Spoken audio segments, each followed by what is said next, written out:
এত রাতে কোথায় যাচ্ছি? একেবারে আমার সৈন্যবাহিনী নিয়ে যাচ্ছি নড়িয়া।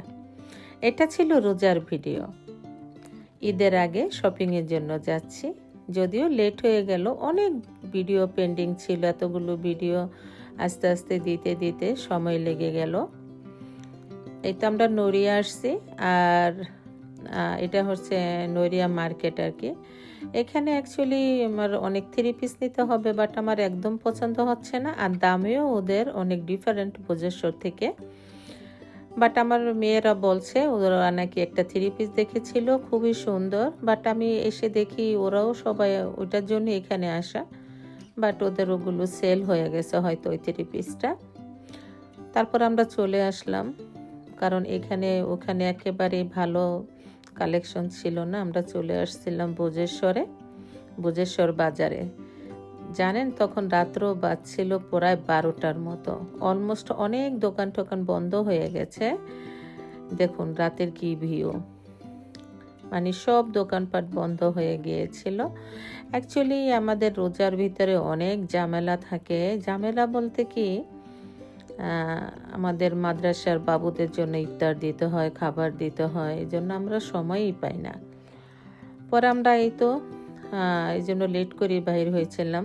আবার এটা ভালো, রাত্রে নামাজ টামাজ পড়ে বাহির হয়েছিলাম। এখন আমরা শপিং করে বাসায় যাব।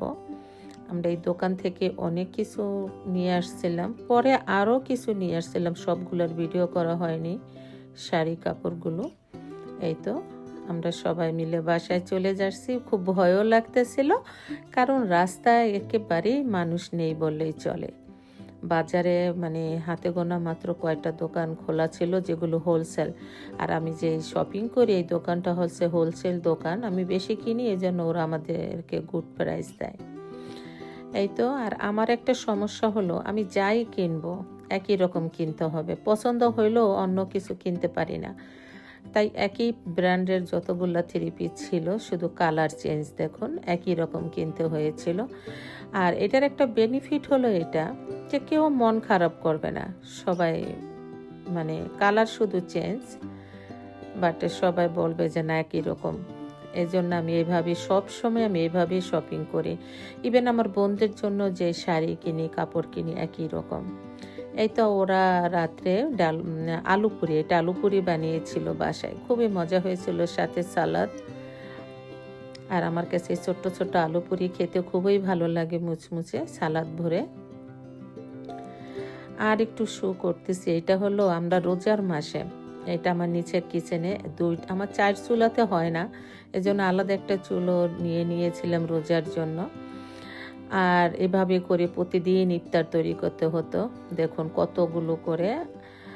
আর মাদ্রাসার পাশাপাশি আবার চেষ্টা করতাম আশেপাশে সবার বাসায় ইফতার সার্ভ করার জন্য, এইভাবে সাজিয়ে সাজিয়ে প্রতিদিনই কোনো বাসায় এভাবে দিয়ে দিতাম। আর এটা ভালো হয় কি, যেমন একসাথে প্রেশার পড়ে না। আর আমাদের মাদ্রাসার বাবুদের নিয়ে আমাদের বাসায় প্রায় 50 থেকে 60 জন লোকের প্রতিদিন ইফতার এভাবে তৈরি করতে হতো। বাট আমার কাছে অনেক ভালো লাগতো, আলহামদুলিল্লাহ। আর আমি এই জন্যই রোজার ভিতরে দেশে থাকতে খুবই পছন্দ করি। আর এক এক দিন আমরা এক একটা আইটেম ইফতার দিতাম মাদ্রাসায়। এই তো আমরা একদিন চালের রুটি, তারপর তার সাথে ফিরনি, মানে আমাদের ভাষায়, শরীয়তপুরের ভাষায় এটাকে হেলন বলে, আমি জানি না আপনারা কোন ভাষায় কিভাবে কি বলেন। এটা খেতে খুবই মজা হয়। আর অনেকগুলো করে রুটি বানাতে হয়েছিল, আলহামদুলিল্লাহ। আর এটা ছিল আমার বড় বোনের বাসায়। আপনারা সবাই তো জানেন, যারা আমার ব্লগ দেখেন, যে আমার বড় বোন ডিসেম্বরের 16 তারিখে মারা গেছেন। বাট আমরা বোনরা সবাই মিলে চেষ্টা করেছি তার স্মৃতি ধরে রাখার জন্য। তার বাড়িতে কেউ নেই, তার ছেলে মেয়েরা সবাই বাহিরে, শুধু তার একটা যা আছে আর কাজের মহিলা আছে, সে বাড়িঘর টেক কেয়ার করে। আর এই তো আমরা রোজার ভিতরে সেই বাসায় ইফতার দিয়ে আসছিলাম। আর এগুলো হচ্ছে আমি কি করি, শুধু আইডিয়াটা আপনাদের সাথে শেয়ার করার জন্য। আমরা তো ফেতরা কখনো টাকা দিতে হয় না, আপনারা জানেন, খাবার দিতে হয়। তা ফেতরা আমাদের যা হয় তার চাইতে আমার অনেক গুণ বেশিই লাগে। আমি এভাবে দুধ, চিনি, 2 পদের সেমাই, পোলা চাল, গরম মশলা থেকে শুরু করে সব কিছু আমি এভাবে প্যাকেট করে সবাইকে দিয়ে দিই, আশেপাশে গরিব মানুষ যারা আছে। আর আমরা আসছি ঝর্ণাপার বাসায়, কারণ এটা বললাম তো আগেই বলেছি রোজার ভিতরে ছিল। আর ঝর্ণাপার বাসায়ও ওই দিন বৃহস্পতিবার ইফতার পার্টি ছিল। আর এই বাড়িতে প্রতি বৃহস্পতিবার এভাবে করে সবাইকে ইফতার খাওয়ানো হতো রোজার ভিতরে। আর নর্মালি প্রতি বৃহস্পতিবারই এখানে তালিম হয় আর এভাবে সবাইকে খাবার দেওয়া হয়। আর দেখুন আমরা সবাই মিলে ইফতার রেডি করা হচ্ছে, মানে অনেক মহিলারা আসে। আর আমি সবাইকে ভিডিও করলাম না, কারণ রোজার মাস। আর এভাবেই আমি যখন কাউকে ফেস করি না, তাহলে আমি সবাইকে ফেস করে কেন গুনার ভাগী হব বলুন।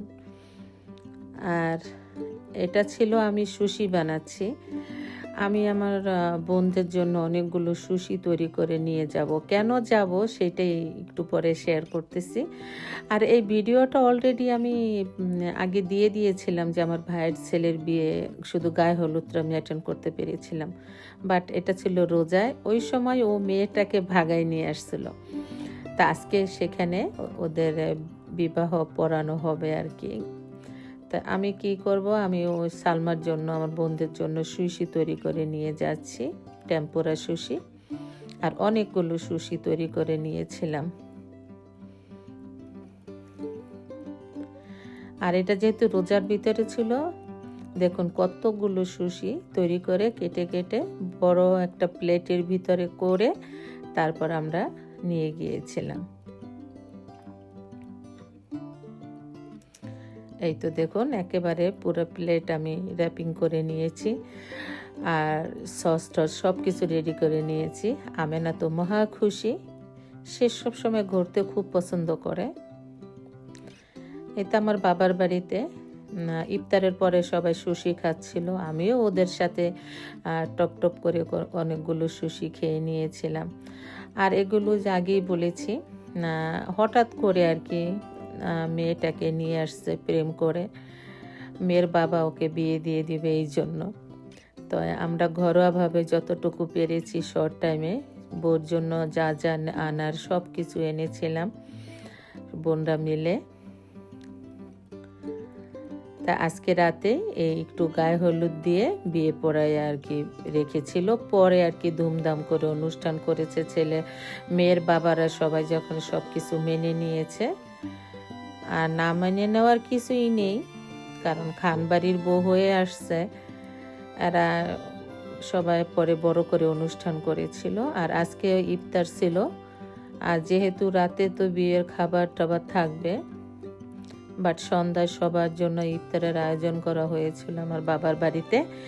আর অনেক লোকজন ছিল, এগুলো তো আমি সবাইকে ভিডিও করতে চাচ্ছি না, তাই একটু কোনো রকম একটু ভিডিও করলাম। এই তো দেখুন ছোট্ট ছেলে ছোট্ট মেয়ে দোনোটাই পিচ্ছি। এখানে অনেক ভিডিও ছিল, ভিডিওটা লং হয়ে যাবে তাই আমি কেটে দিয়েছি। ওদের বিয়ে পড়ানো, তারপর গায়ে হলুদ দেওয়া,